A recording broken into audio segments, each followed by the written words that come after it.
Welcome to Sober.Coffee, a weekly coffee chat sharing experience, strength, and hope for anyone on the sober road to recovery.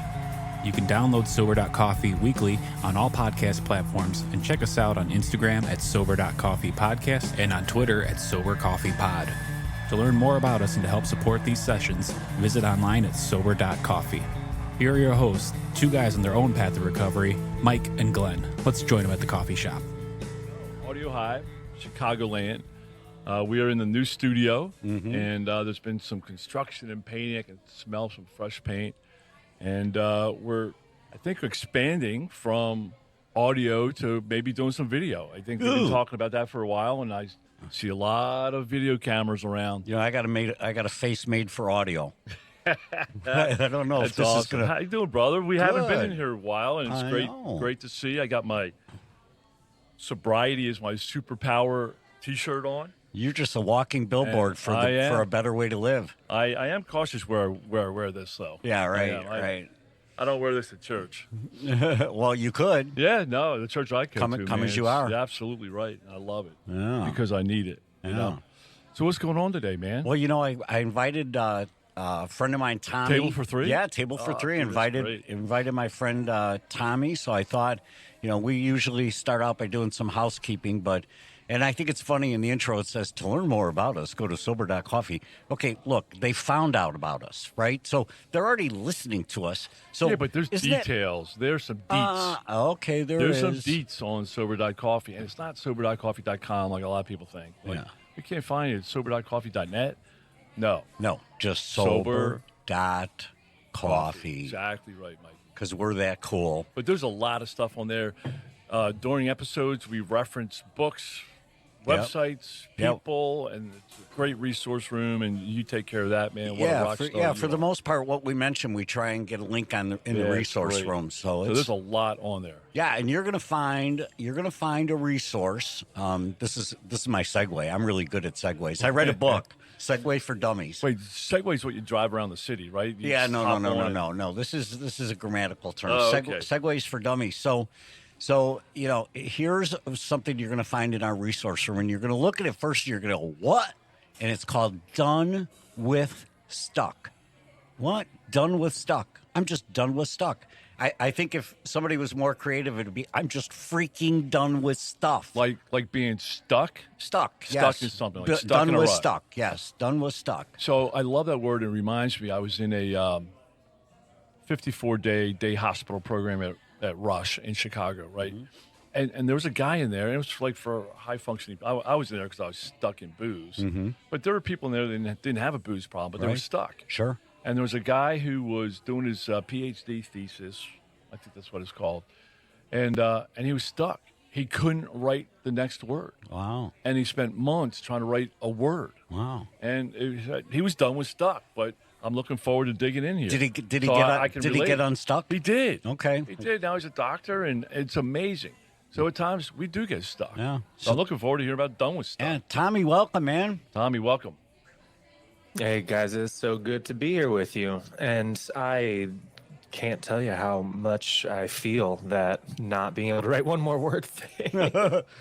That's a beautiful picture of stuck. Oh, it was so painful just to like look at him and work with him and talk to him. I didn't work with him. I was alongside of him, working on my stuff. Come on, you wrote the thesis. I did. Yeah, right. No, I didn't. Trust me, I did not. We know you did. We know. That's so great, so Tommy, welcome, I stumbled upon Done with Stuck, and have taken participated in one of the classes, and but today we wanted to kind of talk about self-control, and that is as much notes as I have on my little index card in front of me. Self-control. Dude, I'm leaving now. Yeah, Glenn's out of here. Dude, are we really talking about self-control? We are. Oh. We are. So as soon as you say that, I think of the word discipline. Oh. And as soon as you say that, I think about instant gratification, which is my favorite. Yeah, right. And so I think of discipline equals delayed gratification, blah, blah, blah. So, Enlighten us, Tommy. Yeah. That's the worst, isn't it? Help me out. Yeah, well, I think self-control gets a really bad rep because we talk about it all the time, and we usually talk about it as this willpower, like I'm a superhero because I can not do anything that I actually like, right? And it's just, we're always putting ourselves as, trying to be the one that says no to all the good things in the world and all the fun things and all the you just have to become a professional killjoy to have self-control. And it just feels terrible. And it's not enjoyable at all. And I don't think that hating something like that, hating self-control, is a good way to master self-control. So it just doesn't make sense to me that we would. Good place for me to start, right? Yeah, right. Yeah, it's awesome. Well, but that's not your fault. I think that is the weird thing that we've received from a lot of places, right? But also at the same time, it's clear that we need self-control, right? Because as people in recovery, we need it. Right? That's the whole problem, is that we couldn't control this urge to do something that is destructive to ourselves. And it comes in all forms, whether it's not being able to write a thesis, or whether it's people pleasing and codependency, like I'm recovering from consistently all the time, or sometimes not recovering very well from, or whether it's a substance, right? It's always something, and we actually do need it. But it sucks to just be a killjoy about it, because these things feel good. And so we got to start thinking about it differently. And that was what I started trying to get into when we started Done With Stuck. It was really around this idea that, first of all, everybody's in recovery. I always said that. I was a pastor for 8 years, and we would always say that. Well, we're all in recovery from something. And then I never really knew what that meant, because I still thought, well, but, substance addiction, that's different. And then when I hit this season of massive burnout and just ran my life into this ditch, it wasn't a substance problem. It wasn't an alcohol problem, but I had to recover. I had to recover from something, and I had to figure out what in the world that was. And so I went to a week of counseling, and it just was this whole thing. And I started realizing that there was plenty for me to recover from. And then as I started getting into it, I started to figure out what was going on inside of my brain. I realized that I was recovering from a bunch of addictions, a bunch of things I couldn't control. And that was the problem. And so I really needed self-control. I really needed to be able to bring whatever is inside of me under my control. And I had to look at it in a whole new way. And I realized the big thing for me was that it wasn't that I had a lack of willpower, because I had all the desire in the world. And I think that there were seasons where I had willpower, but it always went away. It felt like a muscle that got really tired really fast. And I realized after leaving that week of counseling, especially, that if I could start thinking about self-control as a life on a full tank, then I didn't have to worry so much, because all of my self-control issues were because I was trying to get something that I didn't have. I felt like I was missing something, and so I would go get it in the most destructive way possible, right? I wanted joy, and so I zoned out on something that felt a little bit happy, or I wanted approval from people, which I need, right? Everybody needs that. I need to be loved and cared for, but I would get it in a way that left me hanging later because it wasn't worth it. And so I thought, if I can think of self-control as just being full enough on the right things, then I won't need the destructive things later. And that was sort of my mindset shift. And that was helpful, because I wasn't trying to say no to things I liked. I was trying to say yes to things that I actually needed. And that felt so different. Does that feel like something better? Does that make you hate self-control less, Glenn? Have I done something it's just, there? And, well, for me, Tommy, I mean, I'm wired, right? I mean, I've got my DNA, and I'm wired one way, and I always want more, and I always want the easy path. I always want the pill, right? I love taking a pill and making things go away. And in recovering from alcohol, there is not a pill. It is for me, it's been a very long process. It's not the, lightning bolt. It's not, the flash of, getting on my knees in rehab and all of a sudden being healed and going along and living a great life. When I just heard you describing that remind me of a hole in the soul. I had something inside of me that was empty. And I tried to fill that with many things, and you mentioned approval. That's one of the things. I mean, I work really hard. I perform really great because I want to fill that hole with somebody saying, hey, nice job, or recognize, hey, Glenn's the man. Let's count on Glenn, And for me, Tommy, I'm listening to you and I'm really like a sponge because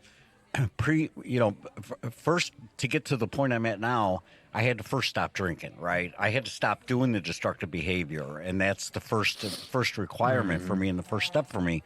Well, then what I found out was, guess what? I was stuck with myself.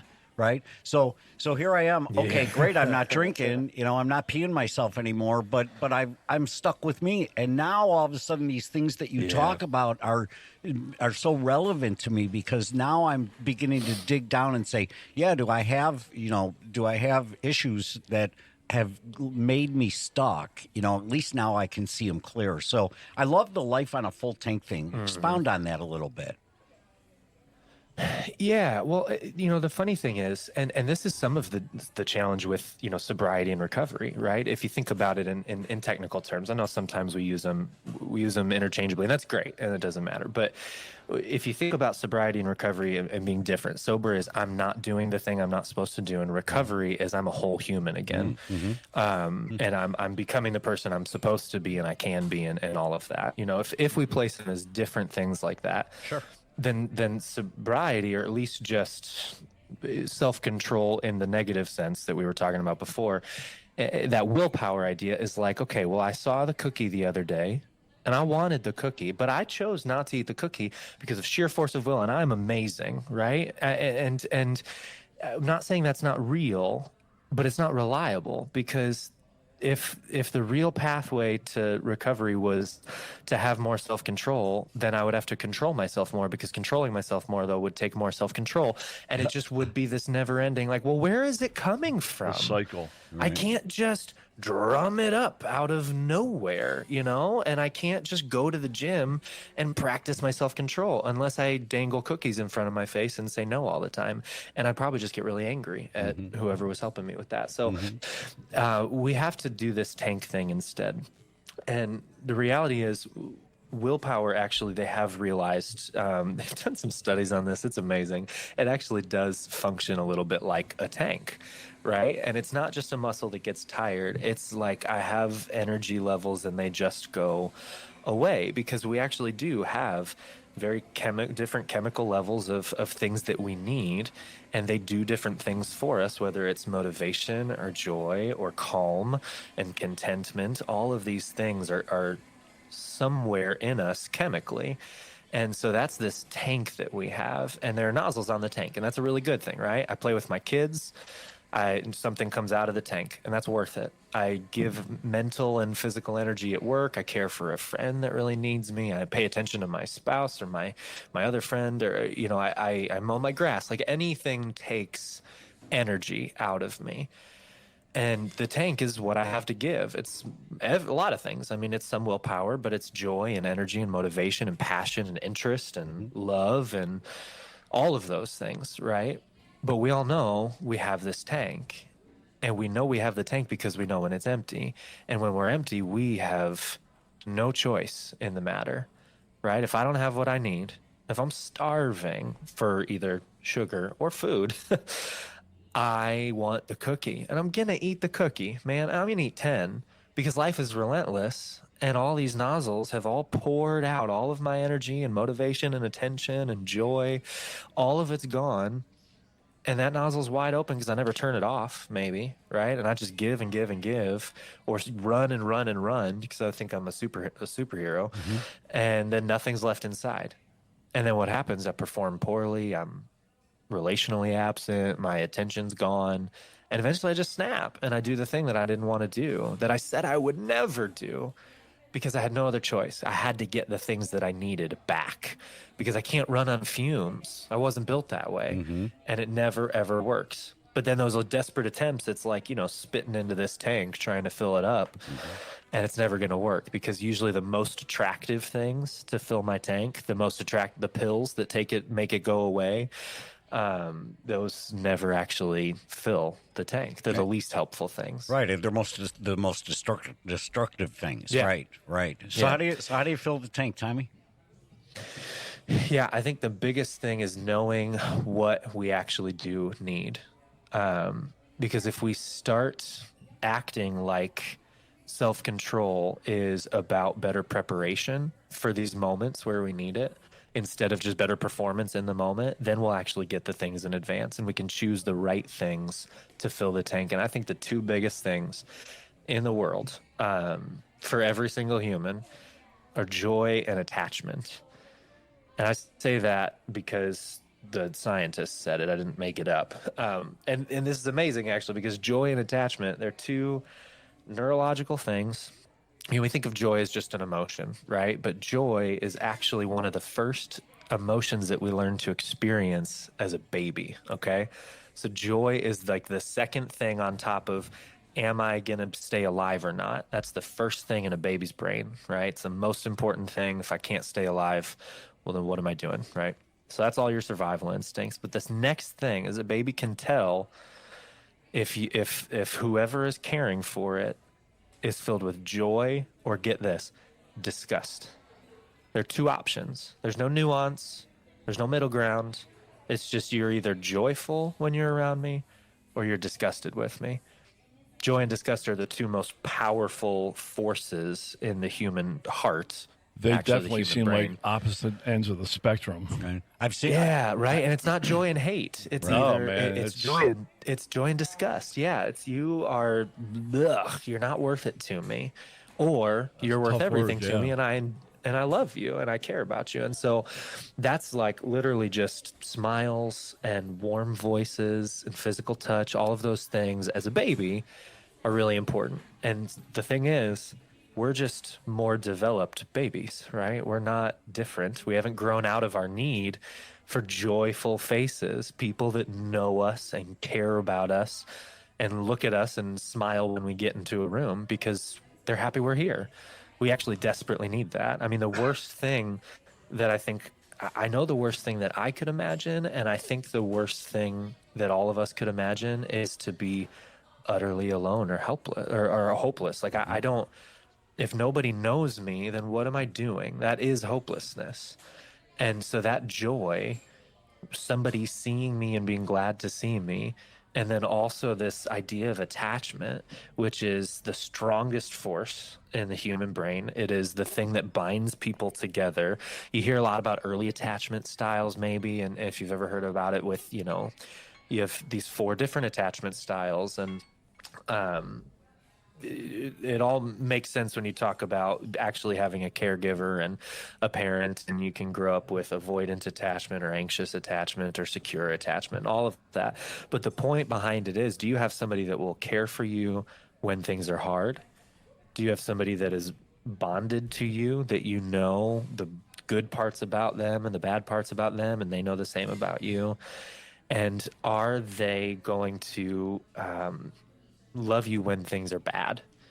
And if you don't have that, then you're going to go search for it, or search for a way to numb the pain of not having it.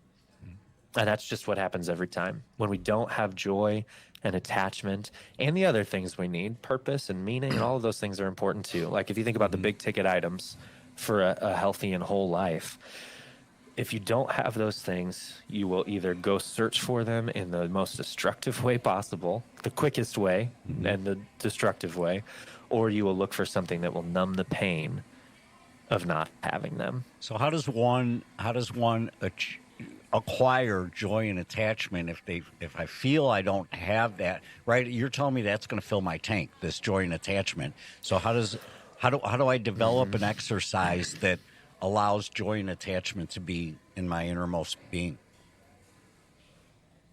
Yeah, well, that was one of the things we created was, and this is just a baseline tool. It's a very, very much a beginning tool. It's not going to fix everything, because it's still just a personal journey, but it's a way to sort of organize that journey. and walk through some of these tools and some of the other things you need. We called it recovery rhythms because the idea was that we lose something all the time, right? Like life is relentless and it's taking stuff out of our tank, and we need to recover what we lose. And that's on us, right? That's my job to recover what I lose. It's not on the world to stop demanding something of me. It's on me to recover what I lose on a regular basis. And so this recovery rhythm sort of worksheet was the way to plan these high impact activities, right? I only have so much time in the day, and I can't just sit around and grow in my joy and meditate all day, or whatever it would look like. Like, we need to do high impact, effective activities that give us the right things, right? Because if I go take a bath and watch Netflix, that's maybe counts as self-care in somebody's book, and that's fine. But is that going to give me joy and attachment in loving relationship? I don't think so. And so, and that's okay. That's probably a helpful one too. But if I had to choose that or an important conversation with somebody that knows me more than anybody else, I have to pick that one, because I have to prioritize these activities. And so the Recovery Rhythms worksheet is sort of this way to prioritize these activities and share them with somebody so that they're looking out for your best play. And you can look out for their best play and say, hey, you haven't done this in a while and know it matters to you. Why don't you go try that? You know, I'll watch the kids. Maybe it's a spouse or a really close friend. Like, hey, I'll watch your kids. You go do that thing you need to do, because I need you to be full, or else you're not going to be the dad you want to be. You're not going to be the wife you want to be. You're not going to be the worker you want to be. You're not going to be the friend you want to be.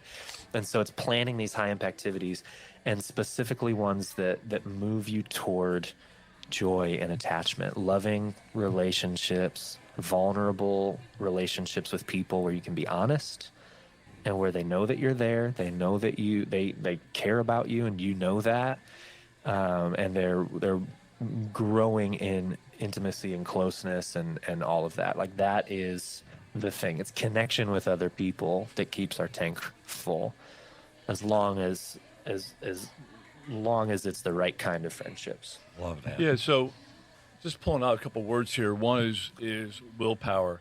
You know, in many areas of my life, I have a lot of willpower. When it comes to alcohol, my willpower was useless. And also when it comes to eating, you know, I'm really focused on eating right now. And frankly, I'm using some of the same tools I used to stop drinking, because I used to feel, you know, I used to drink to escape life, right? And because I didn't like how I felt, right? So I would drink to just escape. And then I would also eat to change the way I feel. And, you know, I obviously felt different ways because I ate a lot, right? And the word joy, I'm not sure if I can define that for myself. You know, I'm not sure if I can say, okay, this is what I'm feeling right now. This is called joy. I'm not sure if I'm there yet. But I know what disgusted feels like, because I've been disgusted with myself many times. But I like what you say about attachment. I'm not sure. It reminds me of the rat park experiment, right? Where, you know, you put rats by themselves and they go for the cocaine experiment, right? But if you put them in the rat park community with little rat benches and things to do together with other rats, they don't touch the cocaine. They get involved with the other rats and they love that life, right? Yeah. And clearly in my sober path, you know, I'm attached to other people that are on the sober path and that are focused on doing the right steps and doing the right things. And it just seems like what you were talking about, getting with somebody. You know, I have a couple of those people in my life. Mikey's one of them, you know, because what we like to say is we can't read the labels on our own jar. You know, I have a sponsor. I have a wife, right, who helps me say, hey, Glenn, you're kind of out of bounds, right? Let's start focusing in. And so I'm really relating to a lot of this. Yeah, I absolutely love it. And I love life on a full tank. Yeah, I love life on a full tank. And what the vision that came to me was, you know, we're in motion every day anyway, right? Just by our very nature, we don't just lay in bed all day, right? We have to get up and go to the bathroom at the very least, right? So we're exerting energy one way or another. You should get up and go to the bathroom. You should, yeah, right. No, that's why they make Depends. I can go 8 hours without getting up. Totally. Right, but what I love what you said is, I'm in motion anyway, but so go be in motion proactively That's what's filling the tank. It's not the action, but the action, the reaction to the action is that I'm getting my tank full. That's what I heard you say. Right. I absolutely love it. That's absolutely true. And you have to be putting yourself in that position to receive a gift from others, right? Because the thing about joy and attachment specifically is that you can't will them, like there's no willpower there either. You can't will them into existence. You can't choose to have joy if nobody's glad that you're around. It's not possible. Like joy is a relational emotion at its core. And we can recall joy, and that's why I'm obviously a pastor, so I'm coming from this angle. But even you look at all throughout the 12 steps, you've got this idea that it has to start with this higher power that is going to not let me down like people have, and that's a really interesting idea because the point behind that is that somebody outside of me has to save me, and that is not just like hard left to, trust Jesus. That's like, duh, I need people to save me too. I can't make it without these relationships that hold me up, and they can't make it without me holding them up. And that's a better way to live. That is a better, clearer path that everybody can get on board with because it's just true. Like I'm powerless in my addiction. Well, how do I get out of that? Well, somebody has to help drag me out of it. And that's the idea of joy and attachment, is somebody else needs to say, you matter. I don't decide I matter. I remember that other people actually believe that I matter, and then believe that myself as well. But I have to see it played out in relationship, or I'm never going to believe it's true. Tommy, I love that. I loved having coffee with you this morning. Yeah, those people. It's good stuff. So real quick, did I read correctly that you're a relapse prevention coach? Yeah, so I was trained in this phenomenal program. It's called the Genesis Process, but it's an incredible. I've never heard of that. Relapse. Yeah, it's in a bunch of residential treatment programs, and I did it to help prepare for the stuff I'm doing now. But just Michael Dye is the creator of it, and he is a mentor and friend of mine, and it's incredible. That's great. It's really aiming at the actual heart issue behind why we need things that hurt us and why we want things that hurt us. And so it's trying to it's not tips and tricks for getting sober. It's somebody who is sober and working the path, and they're about 3-4 months in, and then they go through this. It's a 4-month program, and it's really incredible stuff. Wow, that sounds great. So that, along with some other things, has been our journey so far. All right, so the website is Done With Stuck. Donewithstuck.com, right? Love it. So what you could do too, you go to donewithstuck.com/Sober.Coffee, and I'm sure you guys will just throw the link on the page and in the notes. But that Recovery Rhythms worksheet and guide will be right there for you, and you print it out. And best thing to do, honestly, really is to figure it out. It'll walk you through how to fill out those high impact activities, choose the right things, frequency, what threatens that thing in your life, and what the benefits of it are, all that stuff. But then the best thing to do, and why you should print it out and put it on paper, is you could share it with somebody. That's the best possible thing, because you can't be the only one that cares about your recovery. That's awesome. You give it to a sponsor, you give it to a friend, you give it to a spouse, and it all starts to change. Yeah, I just pulled it up. It looks great. So really good stuff. You come back and talk to us again, I hope. I would love to. All right, that's awesome. And you know what my takeaway for today is? Though it's very impressive that you did this, this additional studies to help people in recovery, but I found out that Glenn wrote a thesis today. So I walk away from this coffee going, I know a thesis writer. Hey, man, love you. That's awesome. Tommy, thanks so much. Donewithstuck.com. Thanks for joining us, Tommy. All right, Tommy, we'll see you again. Thanks for joining us for today's coffee chat. To contact the show, email us at podcast@Sober.Coffee. If you need immediate help, the AA hotline is 800-839-1686. The National Suicide Prevention Hotline is 800-273-8255. Remember, Mike and Glenn are sharing their own journey on the path to recovery. Any suggestions, medical or otherwise, are their own experiences and should not be viewed as professional advice. See you next week, and remember, there is a solution.